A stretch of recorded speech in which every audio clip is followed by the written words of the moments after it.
cho nó hết thấy đường về nhà. Nào mình cùng lại đây la la, chơi cho nó hết tối nay ngủ chuông nhà.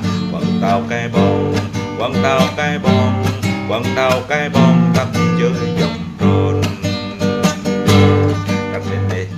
Trăng lên lên cao sóng bên nó nhấp nhô, trong xa xa ngoài kia thấy em khẽ cười. Hải sáng là tứ xung